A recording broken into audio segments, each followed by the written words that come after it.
Les préoccupations et les priorités de la personne aidée, du proche aidant et de son entourage ne sont pas toujours compatibles, ce qui peut créer des conflits. Avec bonne intention, il se peut que vous évitiez de parler de la situation problématique à votre proche, par peur de le blesser, de le rendre agressif ou de détériorer la relation. Toutefois, il vaut mieux oser dire à l'autre ce qui vous déplaît que de poursuivre une relation insatisfaisante. Les conflits ont bien souvent mauvaise réputation, mais ils ne sont pas toujours nécessairement négatifs pour autant.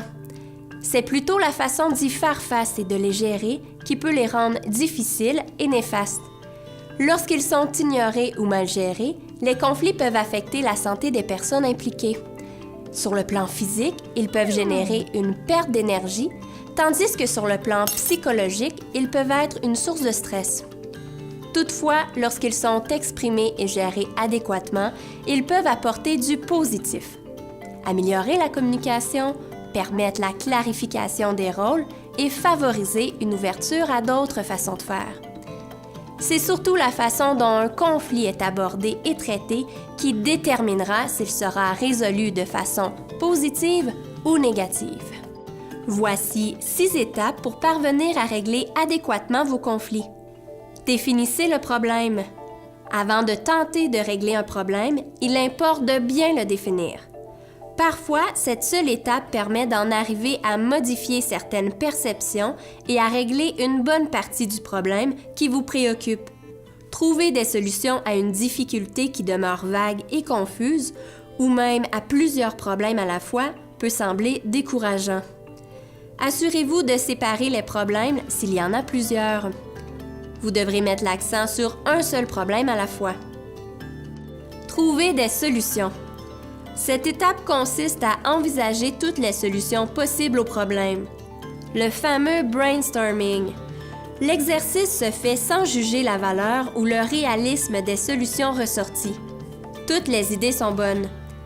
Lorsque vous portez un jugement trop rapide, vous risquez de passer à côté de solutions créatives pouvant être constructives. Évaluez les solutions. Après avoir formulé toutes vos idées, il est temps de passer à la prise de décision. Souvent, la solution réside dans une combinaison de plusieurs solutions. Pesez le pour et le contre des options et la faisabilité de celles-ci. Procédez par élimination. Choisissez une solution. Choisissez parmi les solutions celle qui semble la plus efficace. Tout le monde doit être d'accord avec la solution choisie. Bien sûr, vous aurez probablement des compromis à faire. Appliquez la solution choisie. Créez un plan d'action et décidez des étapes à accomplir afin d'appliquer votre solution. Tout le monde devra mettre la main à la pâte. Il s'agit de résoudre le problème en équipe.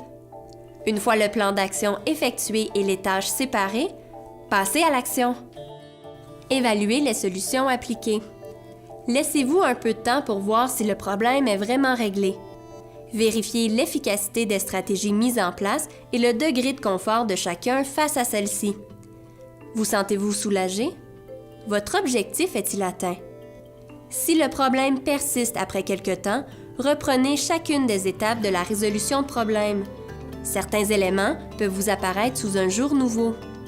Voici un rappel des 6 étapes de la résolution de conflits. Définissez le problème. Trouvez des solutions. Évaluez-les.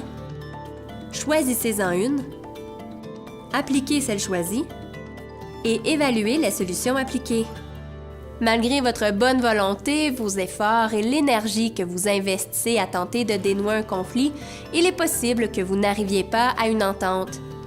Dans ce cas, le support d'une personne neutre ou d'un professionnel est nécessaire. N'hésitez pas à contacter le regroupement des aidantes et aidants naturels ou la ligne Info Aidant de l'appui afin d'obtenir du soutien.